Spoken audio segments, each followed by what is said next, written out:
Alright everybody, here's part 2. I don't believe I'm going to go into really great detail with all this because it's pretty self-explanatory.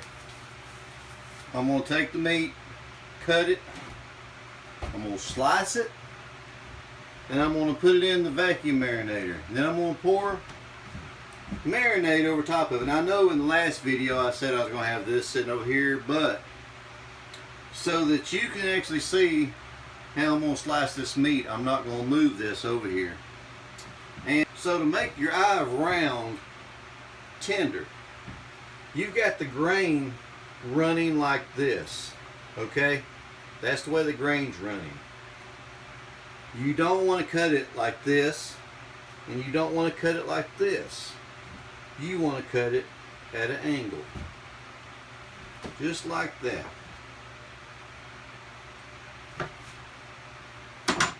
And you want your pieces about 1/2 to 3/4 inches thick. If you want more pieces in your bags for the same weight, cut your pieces smaller. I cut his thicker because he likes bigger pieces. If you want a lot more pieces for the same weight and make the people feel like they're getting a lot more, which they are, they're getting more chewing time. Take and cut it like that. Alright? See the difference? I don't know if you can see that or not, but that is quite a difference, and you'll get a lot more cuts out of it like this and a lot more pieces. So that's the way you cut your meat to make it tender, and I like to have mine about that size right there.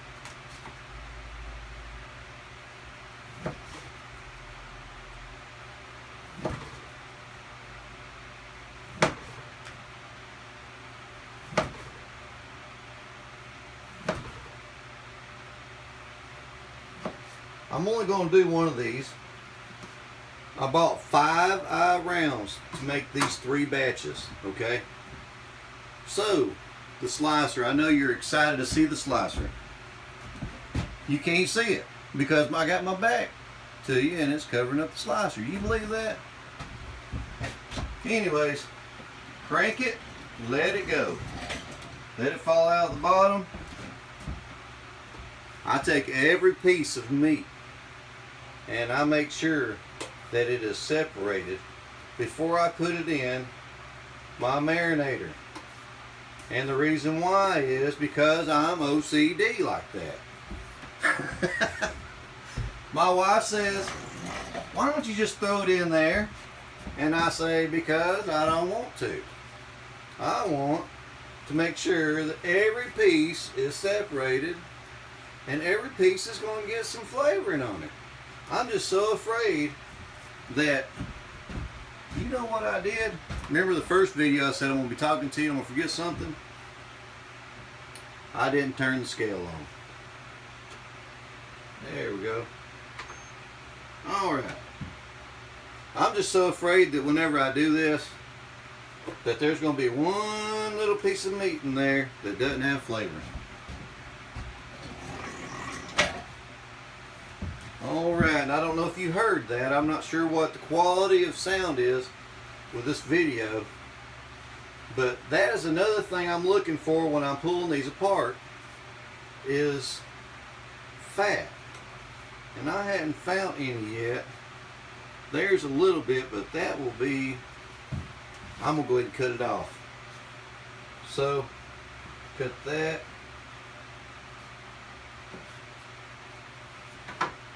These little pieces, they're going to fall through on that rack.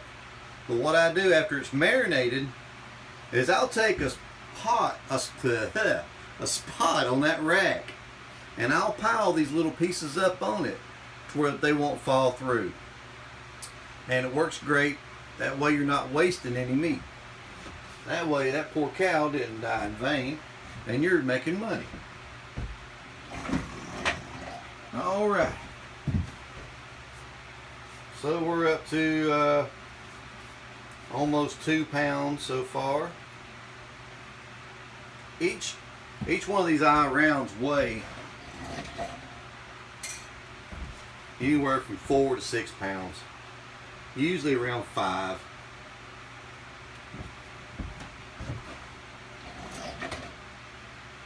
I've never even came close to sticking my hand in here and cutting my fingers off, but watch me do it today. So, not a whole lot of fat on this so far. Here's 2 pieces. And Johnny, yeah, I do yours this way too, buddy. Cut your fat off. But you do get some. You do get a little bit. But you don't get the big pieces of fat. If you buy from me on Etsy.com, I do use UPS, or not UPS, but the post office, and I do use priority mail. And I just shipped some off to California the other day. The guy received it in 2 days. It was fresh. I make everything fresh to order. This guy I'm talking to right now, Johnny, in the video, Johnny, hey Johnny, he gets it in 1 day. He placed his order on Friday, I think it was. I made it on Saturday. I waited up on Sunday. Ship it out on Monday. He gets it by Tuesday. But he just lives not far from here, in Athens, somewhere in there, I think. Anyways, so we are now up to 3 pounds. And I said I wasn't going to show you everything, but what I'm doing is trying to get to a stopping point. I want you to at least see how the vacuum marinator works.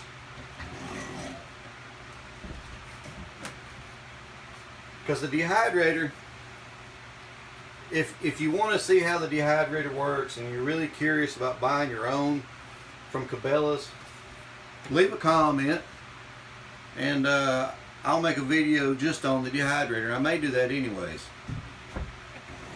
When I bought that, I looked and looked and looked the internet over and couldn't find very many videos on this dehydrator. And for an investment like $500, it was like right at $500 when I bought it. I think it's came down a little bit, and they do go on sale. That's a big investment to not know if it's going to work and how well it works, because I had an Excalibur and wasn't crazy about it. I know a lot of people swear by the Excalibur, but man, the bottom few shelves, they wouldn't dehydrate for nothing.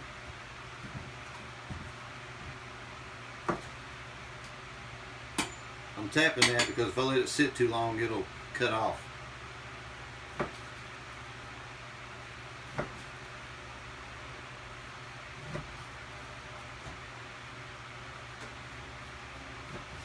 If you see, this is a long piece right here. After it is dehydrated, I do take big pieces like this after it's dehydrated and I cut them in half. I'll make them to where they fit in the bag. But, and the reason why I do that is because if I cut it now or after it's marinated and I cut it before I put it on the rack, it takes longer to fill the rack up. So for me, it's better to save time, since I do work a full-time job, and this is, you know, just to make extra money on the side and whatnot. It saves me a lot of time to just go ahead and have the big pieces, dehydrate them, and then cut them before I package them up.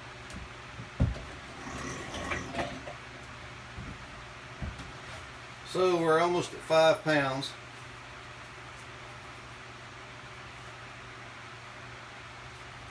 Let's get a little bit of fat on it. Not much. A lot of the fat is going to dehydrate away. You know when you cook a piece of meat on the stove, and when you first have it, it's got this big hunk of meat in there, or fat, and when you get done cooking it, the fat melts away into juice. That's what this does.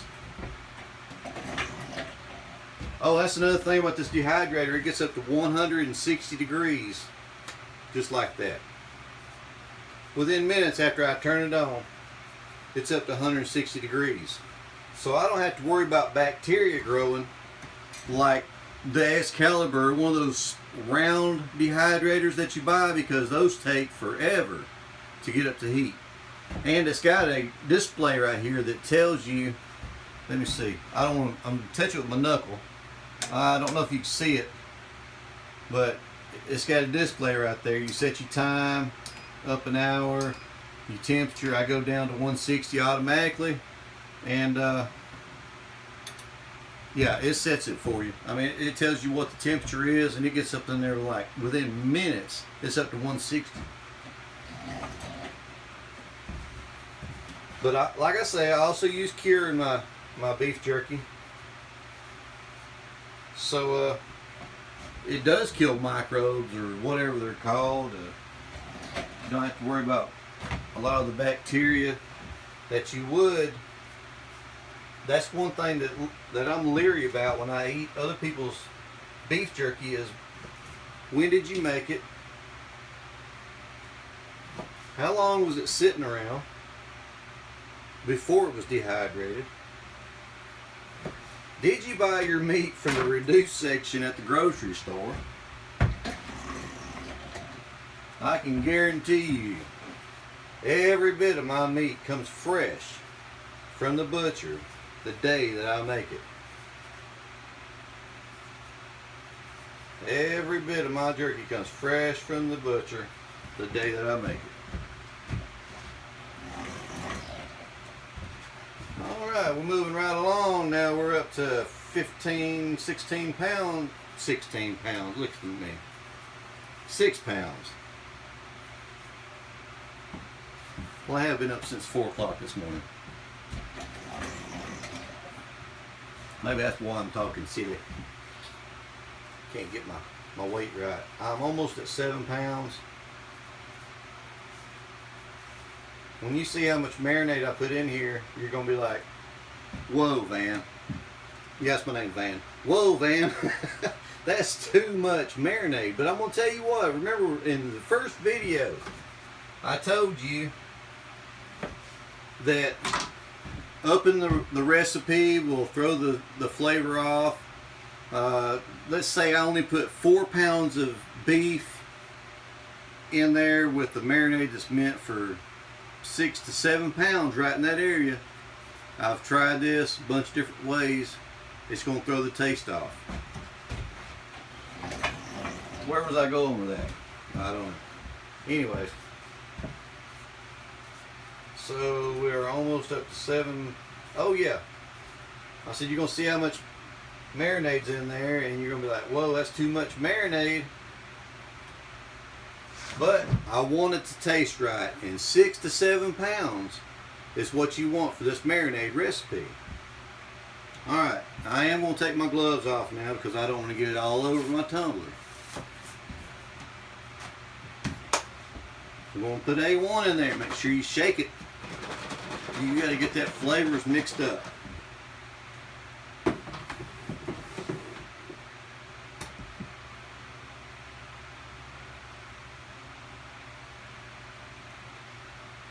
That is a lot of marinade.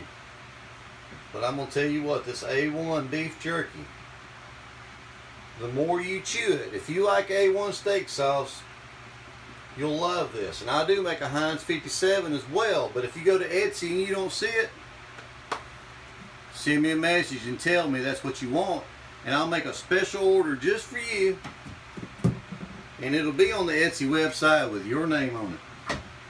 If your name's Mary, you go to Etsy.com, you go to Van's Beef Jerky.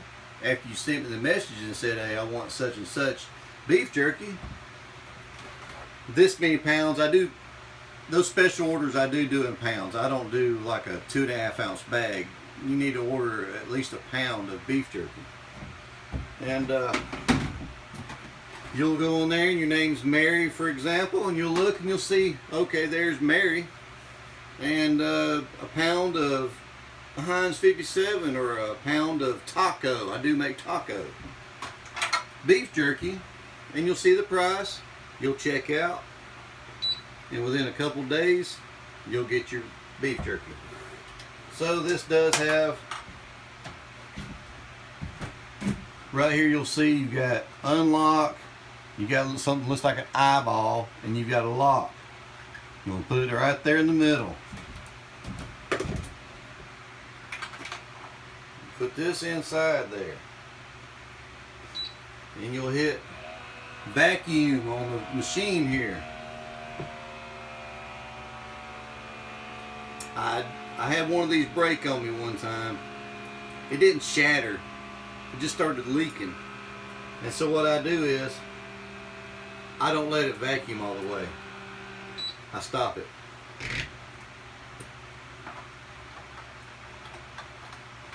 Because they don't sell replacement bowls. You have to buy the whole setup. I think I gave like $80 for this thing. But the one I had lasted for a long time. Alright. Shake it up. Well, if you can see that. But it's set for 15 minutes. Remember I said I'd do it for 25 in the first video? I'm setting it for 25 minutes. What's next? The video's fixing to stop because I'm almost done with this thing. Alright, that one's marinating. I'll get my other 2 loins up here and go ahead and get them ready and slice them. And I do have this other bowl right here that I will put this on top of the scale like so. When it comes out, I'll weigh that one up. By the time I get that ready, this should be done. I'll put this in my sink and let it drain in the colander. Alright. I'll put this batch, next batch, which is going to be habanero, in the tumbler. Get it ready, and then, like I said, the chipotle will be last because the flavor is so intense on it with the chili flavor. I don't want anyone, a lot of people don't like chipotle. Chipotle is a big seller for me.